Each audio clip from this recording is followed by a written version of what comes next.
For those of you that don't know me, I'm Dave MacLeod. I'm the CEO of Thoughtexchange, the original survival brain of Thoughtexchange, as we've grown this company along the way.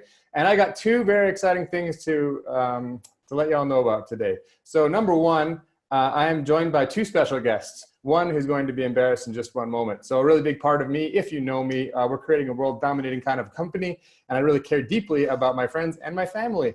And my mom is joining me today, and she's hiding in the corner right now because she wanted to listen to this. So everyone say hi to my mom, Barb. Good morning. Who is sneaking in because she wanted to be a part of this virtual event as well. Everybody's saying hi, Barb. So I'm happy to be joined by my mom in the office with me. Namaste from Suresh down in Los Angeles. And I'm also joined by Martyn Williams here. And so I'm actually going to share my screen quickly. I'm going to tell a little story before we jump into this, because this actually, how I met Martyn Williams. I have this good friend named Dylan Spencer. And my friend Dylan Spencer says to me, hey, Dave, looks like I'm going to be trying out to go on a trip from the North Pole to the South Pole, completely under human power with a bunch of young people. We were in our young 20s and people roughly my age that have some or very little experience with adventure travel. And I'm going to be doing this with this guy named Martyn Williams. And as a part of this, I got to know Martyn around this time of life through some outdoor adventures and things like that. And I've stayed in touch with Martyn throughout the years, and he's become a huge part of my life and the company's life. And he's going to be able to touch in on a little bit of this story. But as an intro, my friend Dylan did in fact go from the North Pole to the South Pole under human power, as Martyn will tell you quickly about that. And there's a lot of transformation that needs to happen to get a person to do such a thing. This is a quick glimpse at Martyn. He's an expedition leader. He's the first person to lead to the expeditions to the Everest and the North and South Poles. He started the first airline. He has an adventure food company. He did this pole-to-pole business. He got deeply into meditation, deeply into working with India to the point that he's actually training monks themselves. And so Martyn is any of you that have seen Silicon Valley, imagine the real version of a fantastic human, and instead of a money-mongering sort of strange, you have to have seen the show to see this, but instead of a money-mongering strange sort of guru, Martyn is someone who's right at the heart of our company and works with our clients and works with us.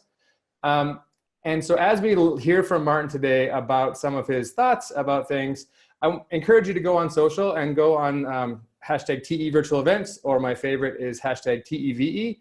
Jump on there and please comment about this and then come back in, because we're going to run an exchange. For those of you that have never been a part of a virtual event before, we're going to get to do an exchange as a part of this event where we get to grill Martyn live. He's going to tell a story, then we're going to get a chance to ask him thoughts and questions here in the event, and we're going to be able to get back with him.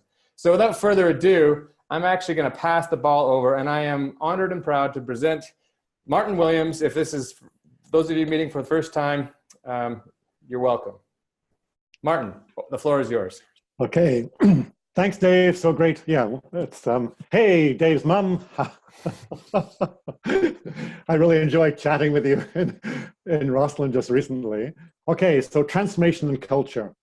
So I'm coming from a rather odd or interesting perspective on the whole idea of transformation and culture, in that I spent 30 years guiding extreme expeditions and from all over the world, as David explained.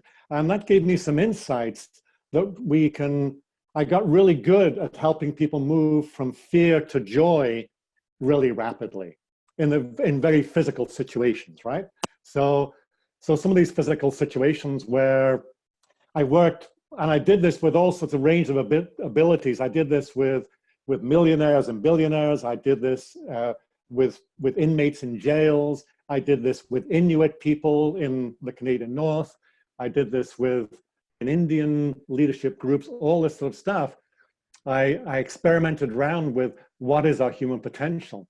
And as I did this, what happened also in my own life, I would kept getting ideas and go, oh, this is possible. And then from the perspective of possibility, all of a sudden a whole bunch of things would evolve and it would become a reality. So for instance, the whole idea of, could we go to the North Pole? Oh, let's investigate that. all of a sudden we're out there, right? Minus 50, minus 60, minus 70, all that sort of stuff, right? Again, going to Antarctica, we thought, could we go and climb the highest peak there? As we started working on it, the whole thing blossomed up until we ended up creating an airline. So it was just following our creative noses forward into the mist that led to these various, various events in my life. So including the one about, going from North Pole to the South Pole with Dylan and this whole team, it was a similar sort of thing. It occurred to me as a dream, as a vision, and then I just acted on it. It took me a couple of years to pull it into being. And then, for 9 months, we traveled from the North Pole to the South Pole, and had an amazing time. So from all these different experiences, I want to share with you some really big clicks. So here we are at the South Pole. So the first one is that it doesn't matter where you are in the world. You could be in the most beautiful place in the world and be having a lousy day. So our experience of life is actually not based on the external, it's based on our internal space. So our internal space determines everything in life, right? So we can have the most money, the most beautiful everything, and still have a lousy day. So it's ultimately, life is ultimately an internal game, right? So then also another major realization I had, and this was during the Pole to Pole project, I had to raise the money, right? And so I had to get on the phone and speak to people. And so I'd go in the office, look at the phone, and immediately intense fear would come over me. And I'd be like a deer in the headlamp. I'd be paralyzed in action. And so what would I do? Well, let me plan the meal we're going to eat in South America. What bicycles should we use to ride through Peru? All these things that kept me busy, but ultimately I was not reaching the goal. So I did this for a little while, then realized, oh, smoke, holy smoke, this will not happen unless I take action in a very different way. So I thought, well, what am I going to do? Well, what would I do with somebody in a mountain situation? Okay, well, let's visualize the end result. I close my eyes and I'd visualize in a year from now, the team is going to be at the South Pole. We'll have raised all the money. They'll be there. They'll be yahooing. They'll be so excited. And so as I did this at my desk, I'd visualize the team at the South Pole, and my whole body energy would change until I'd literally be leaping up and down, right? As soon as I got to the leaping up and down stage, I'd open my eyes, reach out, grab the phone, pick it up, and make the call. And this gave me a key insight that we can rapid shift is possible. We can literally change our state in the blink of an eye. So often our conditioning is, all our programming from life, etc., is that, oh, I'm sad, I'll probably be sad for a week, and blah, blah, blah, or I'm stressed, or all these other things. But in fact, if we start looking at it analytically and come at it from the perspective of what is our potential is to shift state, really rapidly shift state, okay? So as I started looking at that and wondering, how do we do this, and how do we have language around this, I came up with a really sort of very basic concept. Is if one way to look at ourselves is that we are wired in two different ways. One is we're wired for survival, right, which is fight, flight, or freeze, and we're also wired for creativity, right? So when we're wired when we fall into survival brain, that's when often we look for problems to ensure our safety. We're highly protective. So all the things such as fight, flight, freeze, these are all things that we're doing on a daily basis from survival brain. So whether we're procrastinating, whether we're in an argument, whether we're not listening, these are all products of the survival brain. On the other hand, when we're in creative brain, this is, athletes would talk about athletic flow. Wayne Gretzky knows where the puck is going. Steve Jobs just has a vision on how to design the iPhone, the iPad, et cetera, and so for many of us, we're in creative brain a chunk of the day, and we're in survival brain a chunk of the day. And we're flipping back and forward between these two states. And so I'll give you some examples now of what this looks like in real life. So let's, for instance, take a concept of time. And so from survival brain, and I'll maybe ask you to join in here. So survival brain that holds the memory of time is a curse. So this is, every time you mutter, I don't have enough time, I'm stressed about time, et cetera, that all falls into the survival brain ballpark of time is a curse. And so how many of you, just put in the chat, or one if you occasionally fall into time as a curse. And let me just have a look here. Wow, I see a couple of, I don't see any ones yet. Okay, April. Okay, good. Shannon. Okay, good. Sure, absolutely. Okay, good. People are getting that. Okay, good. So then I'll just move my thing up to the side. So then when we're in creative brain, time is a blessing. So one way to look at this is when we have that expansive view of our life. Wow, I'm here on this planet for 50, 60, 70 years, and I am totally blessed to be here. My parents are beautiful beings. My children are beautiful. I have beautiful friends. My life is gorgeous. My time on this planet is beautiful. And it can also be, we can use this in very creative ways, such as when we go in a race, which is all time bound. For instance, Dave was talking to me before here that he was on his bike on a race on a, I guess it's called pentathlon. Dave will correct me later. And he was totally enjoying time as a blessing. He was competing, right? And totally into it and totally thoroughly. So he's in that creative brain space of time as a blessing. I have this limited time to do this task. And meanwhile, we can easily flip into time, time as a curse. So that's an example of time. Let me look at the next one. Okay, and then communication. This is when, communication gets me into trouble, right? I'm not going to say that. Zip. That's all survival brain, right? When we really fear communicating. Creative brain transformation, communication is this beautiful thing that shares, it loves, it transforms. It's the doorway to transforming thing, isn't it? Communicating ideas, communicating the beauty, communicating all those things. Managing change, another one. So in survival brain, change is to be avoided at all costs. In creative brain, change is an adventure. Professionalism. I think we're all professionals on the call here. And at times we go into, I really resist. No, I don't want to be on time today. No, I don't want to do this. No, et cetera. That's all survival brain. Whereas in creative brain, professionalism is a natural outcome. It's a natural outpouring of us, isn't it? We turn up with so much enthusiasm and we're totally on as a professional, right? When we're in creative brain. Another one, accountability. This is, again, avoiding accountability at all costs. And I hate the whole thing. No, I don't want to put in my timesheet on time. No, I don't want to do my expense sheets. And then creative brain is, I am accountable for all the joy in my life.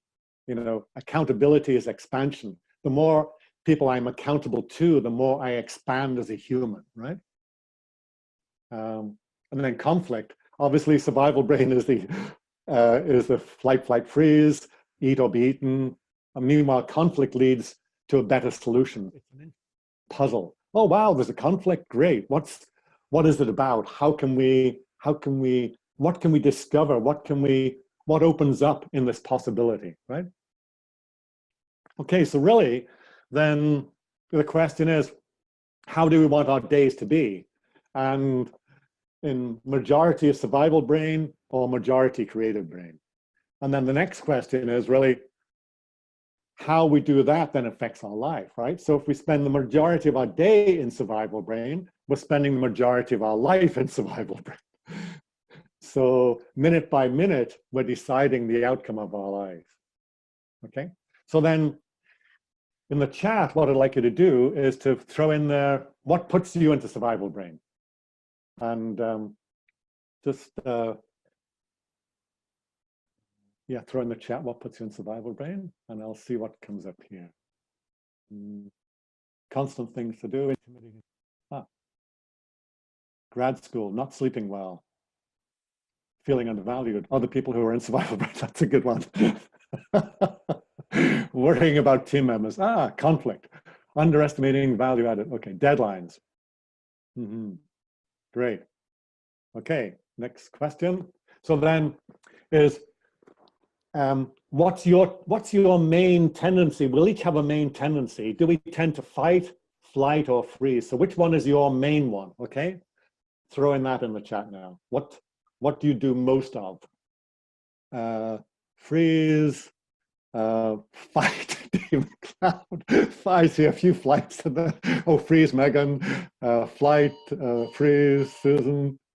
Flight, all of the above. And you fight. Oh, interesting.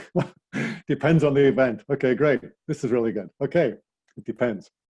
Okay, so then very quickly, what does it like for you? Just throw in a couple of ones there. How does that express through you? Are you more temper tantrum?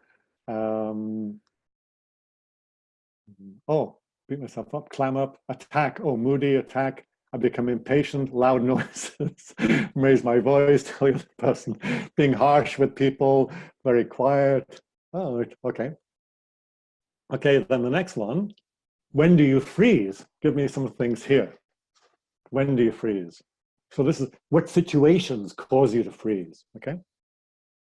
Over conflict, yeah, defensive, okay? When receiving negative feedback, guilt. When I feel helpless, overwhelmed. Feeling overwhelmed, oh, interesting, great. Okay, next one. When do you flight? I particularly like this image, if you can see it, the little guy with a teddy bear on the stick heading down the railroad track, right? He's fled home. Okay. Okay, not want to confront. I have no idea what I'm doing. When I feel like I can't handle this, not often. Not prepared. When emotion interactions become too heightened, mostly with family. Yeah, good. Great, okay, good. Okay, so then one of the things I see is that as we start to identify these patterns, and let's just call them patterns, okay? So when I identify these patterns, what happens is you start to become the observer of you. And as soon as we become the observer of ourselves, we tend to be more gentle with ourselves. And so by identifying these things, oh, I'm in flight, oh, I'm in survival brain, it really allows us to become the observer and to be more gentle.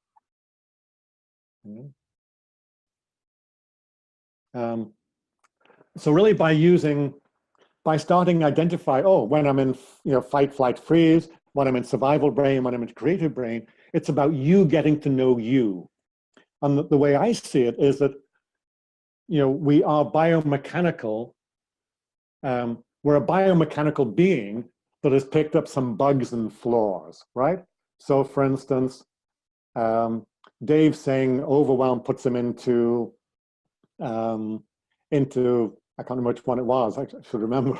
So let's take Dave as an example. Dave says overwhelm puts him into fight, right? That's his automatic response, right? So he gets overwhelmed, he auto responds in fight. Somebody else would do something different. Somebody else would freeze, somebody else would run away, right? So these are patterns, and they're in our wiring, in our biomechanical wiring, and the little bugs and flaws. So one way to look at this is, oh, I have a bug or flaw around this. How do I fix it, right? And so it's just, you know, I've got a problem with my wiring, let me fix it, okay? And so that's that little segment. The next one I talked about, when have you been in creative brain? And throw in the chat here, when are you in maximum creative brain? And let's just see the variety of experiences people have with this. When are you in maximum creative brain? Playing with my kids, oh, that's really sweet. When I need to come up with a solution, wow, great. Turning an opportunity, ah, wow. When I help other people succeed, wow, that's really good. Yeah. Wow, sweet. When I want to take a trip to another country, in the shower, wow, interesting. Wow, sweet, great. Rested, enough sleep, great. When I'm solving communication issues with several other people, wow, sweet, great. Oh, how beautiful, eh? Doesn't that, actually reading those really sort of warms my heart, you know? It's really beautiful. Okay, so then a thought exchange, what happened here, you know, Dave invited me to come and speak. I spoke about this and he started getting me involved in various groups. And so now what's happened at Thought Exchange is that the language of survival brain and creative brain has become part of the culture. What that allows is that team members now speak up and say, oh, I'm in survival brain. So rather than saying, I am angry, right, which often gets a defensive reaction from the other people, to be say, oh, I'm in survival brain, it then allows other team members to step up and go, how can we help? So it's by creating the distance from ourselves, other people can then help us much better. I just ripped my headset out of my ears. Hang on. So then what I've seen then is people are using the common language of, oh, I'm in survival brain, to describe at times when they've failed at something. Oh, I was in survival brain, I failed. Oh, I'm in survival brain, I'm stuck. Oh, I'm in survival brain, I'm freaking out. Oh, I'm in survival brain, there's a conflict I need help with. So survival brain is giving, it's a way of you, almost like a metaphor to describe a whole pile of ways of being that are accessible for other people to hear. It's first of all easy to say and other people to hear, and gives access to really good communication. And so it makes it easy to speak out, own up, to be vulnerable about. And then the response from others is that we get more people, it increases the win-win. People want to help, right? It reduces the dog sort of phenomenon. So that's that piece, the benefits to survival brain and thought exchange. And next I want to talk about how to access creative brain. So we have to ask ourselves questions that are highly creative. Okay, what is my highest potential in this situation? How to create a beautiful day today? How to create a beautiful year? How to fulfilled at the end of the day? How to share my love with everybody? How to love more today, or how to love today more, right? So by asking really creative questions, we automatically access the brain and we come up with great answers. So this is how the airline came about. This is how the pole-to-pole came about. This is how, you know, all these things have come about, is asking creative questions, and the answers, then the brain starts to kick in and come up with solutions. So these are words that access creative brain. What's my potential? What's my greatest? How do I make things beautiful, heartfelt, gratitude, overwhelming appreciation? How do I express joy? How do I express love? So these all access that creative brain, okay? And then how to implement in a team, share the concepts, obviously modeling this, practice, more practice, using PowerPoints and word plans. So my recap is really that cultural transformation has even more potential than what we've seen so far, right? You know, really we're just in the tip of the iceberg of what our potential is. Staying in creative brain by asking these powerful questions and then letting the brain function leads to transformation. Rapid state change is possible. Rapid state change is our potential, right? We have to catch ourselves in survival brain and then train ourselves to access creative brain. Okay, I think that's everything from my end. Thank you, Dave. Back over to you. I don't know how we give him a round of applause in the chat, but let's give him a quick round of applause. But it's not over yet, because we're going to have a chance to actually go a little bit deeper on this. And actually, something that I wanted to share is a couple of things. One is this language for us around creative brain and survival brain has been transformational for our organization, meaning someone has the ability to say, I'm feeling in survival brain right now, which is a trigger to allow somebody to say, and I'm willing to transform into creative brain, I need help. So just having some language around this, Quentin did a great talk about language, the language of leadership.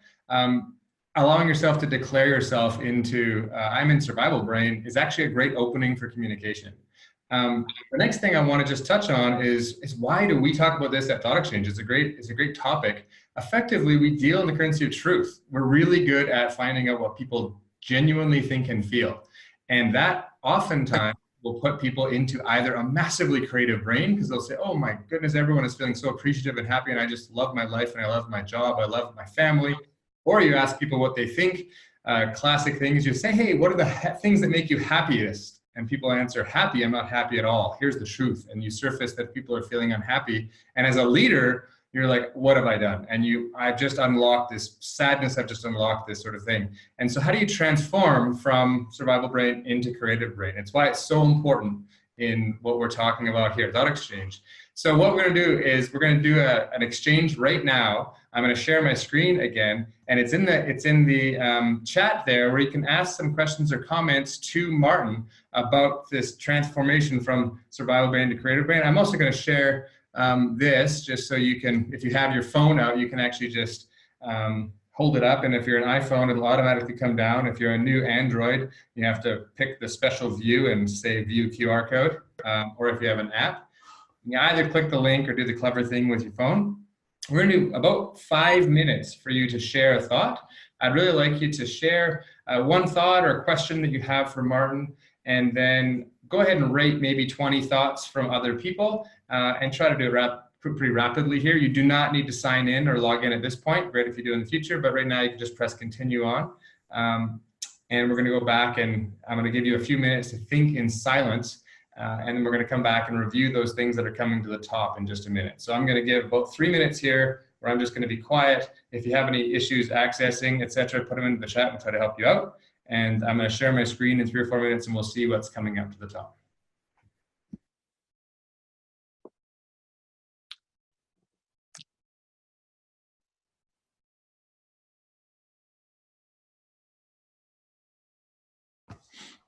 Quentin, you are correct. This is a new thought graph visualization available in our labs. What it's actually doing is it's not only putting things on the screen, it's actually showing thoughts, it's actually it's grouping, and machine learning is theming these thoughts in real time. And then you're able to see these bigger thoughts have similar ratings, and the smaller thoughts have dissimilar ratings. So you can actually understand. Some people want to talk about meditation and mindfulness on a daily basis, and some people don't.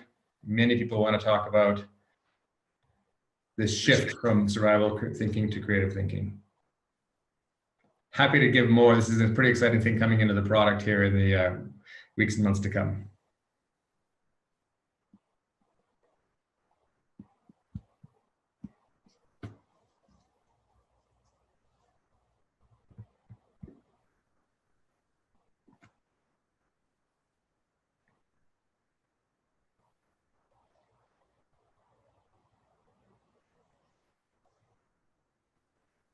We'll just give this 1 more minute here, and we'll start to go through some of these top thoughts.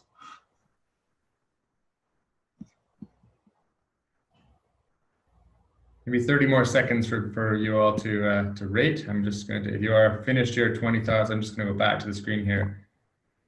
Open my Discover dashboard.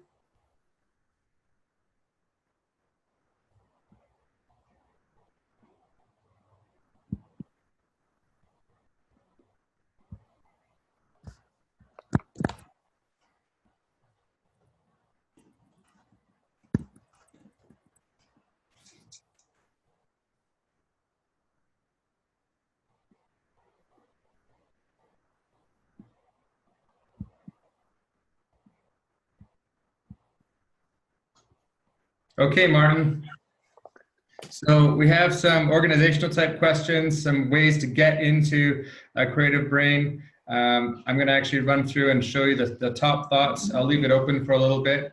But I will tell you one piece before you dive in is that we're going to be doing a series of these. Some people have to go right near the end, but we're going to be doing a series of these. This is the first. And I know for myself personally, I needed to be here with Martyn Williams. We need to do this. So after a hectic morning, I jumped on my exercise bike for 20 minutes so I could come here fully energized. So one thing is just having a commitment to one another and surrounding yourself with people like Martyn Williams. So you just have to be in creative brain.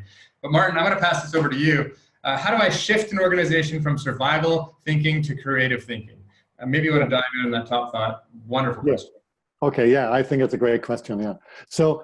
So basically, I mean, it's really about modeling the behavior, right? And so it's taking the concepts and then starting sharing them, utilizing them, modeling them, and people seem to pick up on the language. And so my suggestion would be, you know, get some of the leaders together, say, let's explore this and let's start modeling it ourselves. And as the leaders start modeling it amongst themselves, other people will start picking up on it.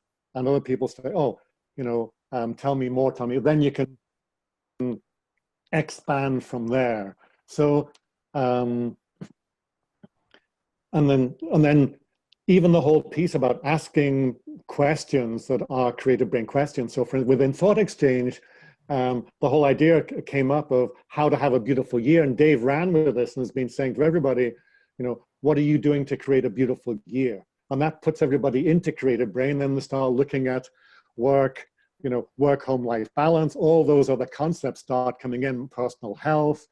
And so it's about asking questions that then generate our creative brain responses.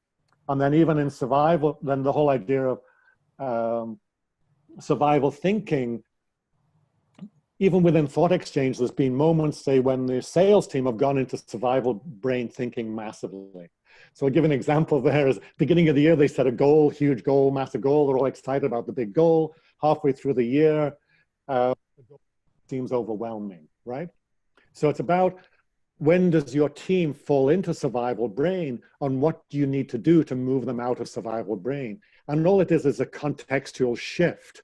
So you have to look for, where can we shift the context?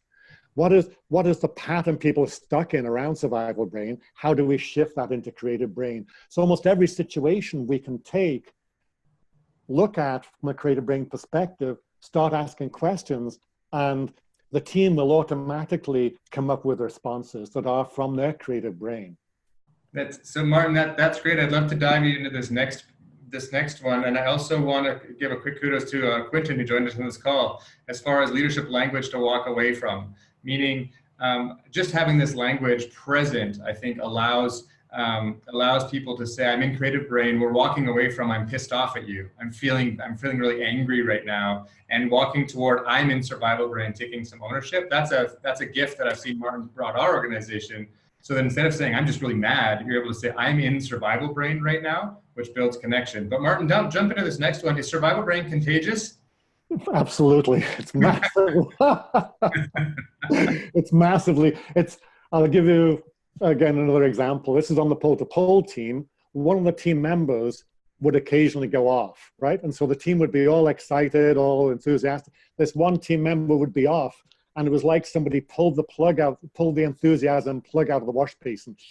All the water goes away, and the whole team is now looking at their mouth, the corners of their faces are drooped, etc., etc. And so I literally had, because this person had this pattern of falling into that state, I had to help everybody not be triggered into survival brain by that person, right? And so it absolutely is contagious, and it's super important that you recognize how to shift it around, you know? Okay, great. And I've just got a note that people kept rating here, so I'm going to refresh it and see if anything jumps as a surprise.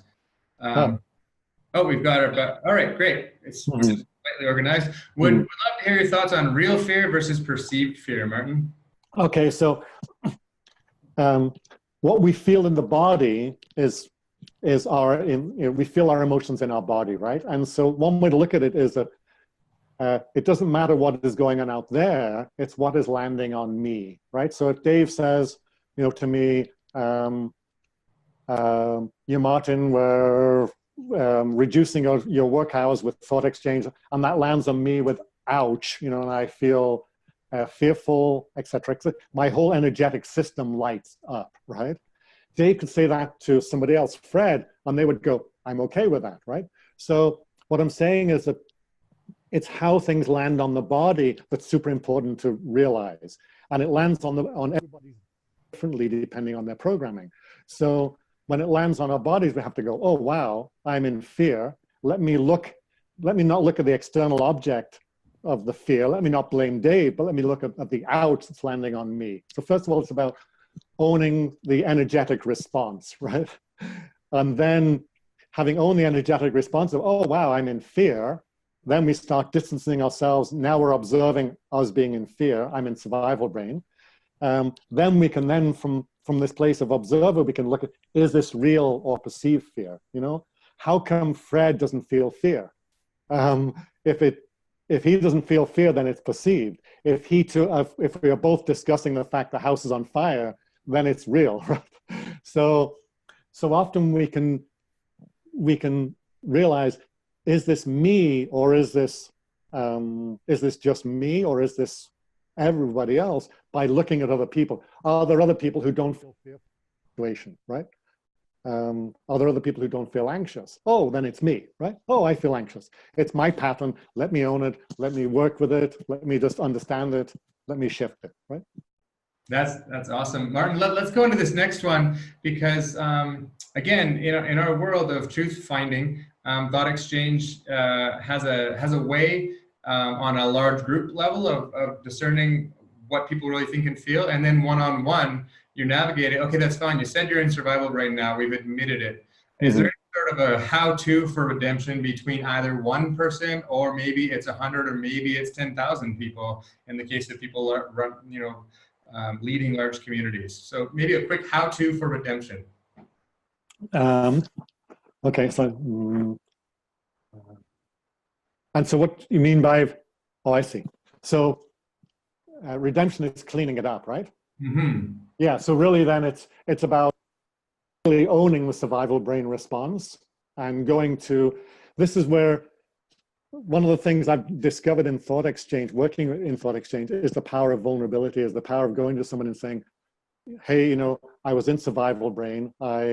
How I responded was not very effective or not very good, whatever, right? And so to own the emotions and then share the that experience in a way that other people can hear. So when we go to people from a blaming space, they don't hear, but when we go from an ownership space, they hear. Is that, how am I doing that? That's fantastic. And actually, let's just wrap these last two together to wrap up, which is, one, how do you support other people out of survival brain that you've been in with them, whether it's personal day-to-day life or whether you're hanging off the side of Mount Everest? Do you ever personally feel paralyzed by fear, and how do you push through that? Okay, so the first one then, really, so somebody's admitted if they've admitted they're in survival brain, then they can be helped, right? If they haven't admitted they're in survival brain, or you see them in survival brain, then first of all, it's about not being yourself in survival brain. So from the creative brain space, you can then look and observe how best to help this person. And what I see that when we're in the ultimate creative brain space, we're also accessing, we can be empathetic, but if decisiveness is needed, we can access that. If deep listening is needed, we can access that. And whatever is needed, so the more we're in the ultimate creative brain space, the more the right answer comes to us, the more what to do comes. And when we're in survival brain, we just have one avenue, fight, flight, freeze. When we're in creative brain, we have access to a whole pile of methodologies and tools and ways of being, right? So often the best response will flow from us. So my suggestion is work on getting the best response to flow from you. And then That's fantastic. And I think actually, Martyn, I know we're 1 minute over, but I think it's worth actually answering this last question, which is sort of like, it's basically how do you push through your own fear, but mix that with, does creative brain actually mean the same thing for everyone? Like, does everyone have the same creative brain? I sort of like this as a closing comment. Okay, so no, everybody, from my experience, everybody ultimately, from the ultimate creative brain, which is really being fulfilled in every moment, right? Being totally with every moment, and from that space, action flowing, right? And so, so the space is, everybody has that space. How it shows up. So some people, you know, are artists. Other people just love to sit in silence. Other people, it comes out as just phenomenal dynamic energy, phenomenal creativity, right? And even that creativity takes so many different forms too.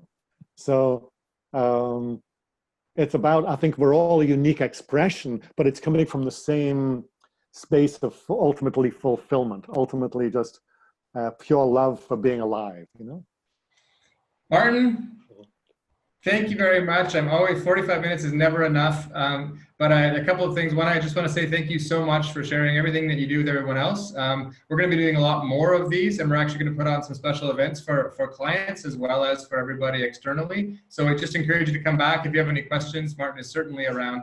And Martyn, I just want to say thank you so much for doing what you do, for sharing what you shared with everybody else today. And the last word, my friend, is yours. Oh, okay, great.